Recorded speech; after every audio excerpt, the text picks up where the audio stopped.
All right, Father Jim and Deacon Matt, let's dive right in here. So it's been almost a week since this historic moment. What is your reaction and what stands out to you from a Franciscan perspective about this Pope? Father Jim, how about we start with you?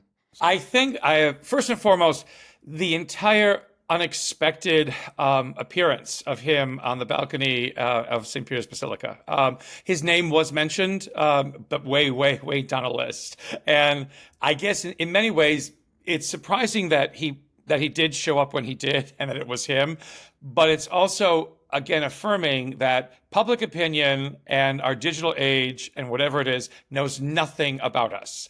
And what was being posted and held up as being, the likely candidates or the front runners or whatever it was, just turned out to be nothing. And so if there were any bets that were being placed in whatever kind of fan duel, for popes, again, I don't know how many people lost money on this or whatever it was. But it was amazing. It was amazing to see this person of very little renown kind of step out now in this position as Holy Father, as Pope.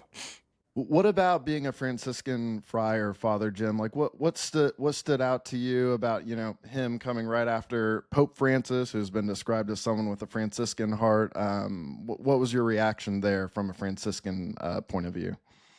Well, again, I guess I can say that we Franciscans and Augustinians, we were formed at the same time in history, about the 13th century, what have you. So we do come from a type of movement that was trying to find its way through a church that was kind of off balance or not, or having lost its own way as to what it was supposed to represent in the world, getting too wrapped up with many worldly issues that were beyond perhaps what we should be thinking about and looking at as people of faith. So to have someone who was mendicant-ish, because the Augustinians are not necessarily considered part of the mendicant movement in one way, but mendicant-ish, again, take on this mantle, another religious order, a bishop taking on this mantle was what was very interesting. Again, that we've gone twice in that direction, which we haven't in a very long time.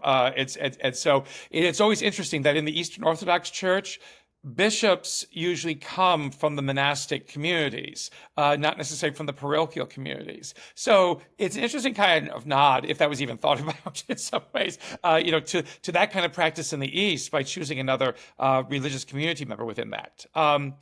Just to say, the thing with Pope Francis, he came out in the white cassock, appears in the evening, says, "Good evening, buonasera" to everybody.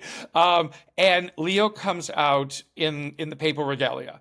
No, nothing has been said about that kind of interesting distinction, but that was at the beginning of Francis's pontificate so much. Look at him. Look at him. He's just in the white. He just came out there. He said good evening to everybody and then launched into his whatever.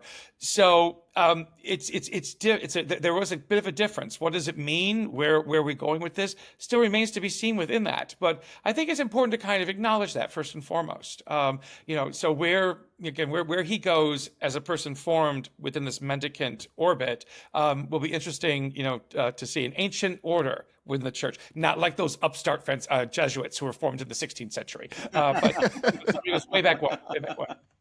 Yeah, that's really interesting. Deacon Matt, what are your thoughts? Just picking up where Jim sort of began, I wonder how many people lost money on this one. It was really funny that there were actually bets. You could actually go on apps and do Pope betting. I don't know if that's been done before. Something else that really blew my mind was I'm a Pat McAfee fan, who's a sports podcaster for ESPN and also College Sports Day and everything, but Game Day. Go Colts. Yeah, and former Colts kicker, and he's covering the election, and I'm like, what? Like they break to it, and the Pope like they're sitting there, and he's getting all worked up like McAfee does, and he's jumping up and down, and they're all guessing like who it might be, and then the guy comes out, and they're all on their phones trying to figure out who this guy is.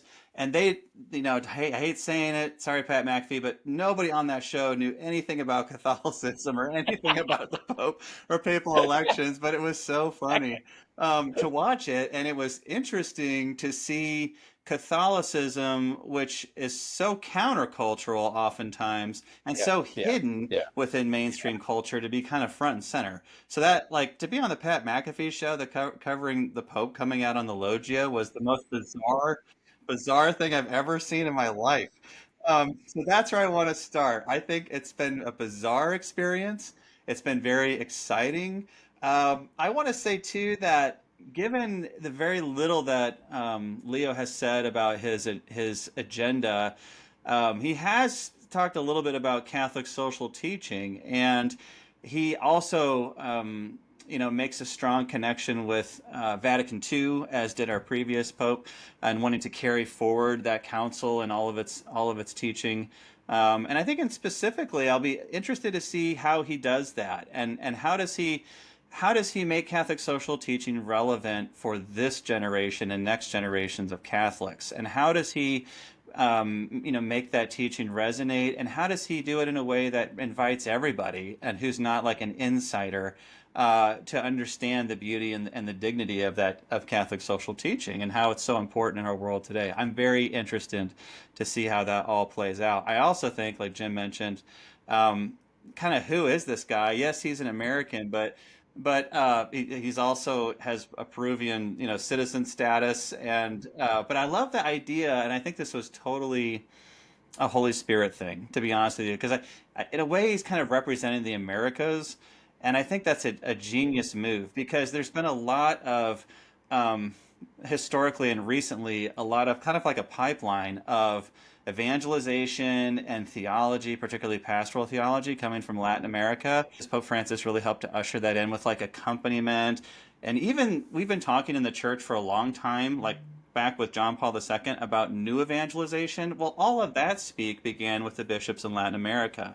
And so I think we're just kind of continuing to see that pipeline here. And now we've got someone who's sort of straddling North and Central and South America with his dual citizenship. And I'm just really excited to see where all this goes.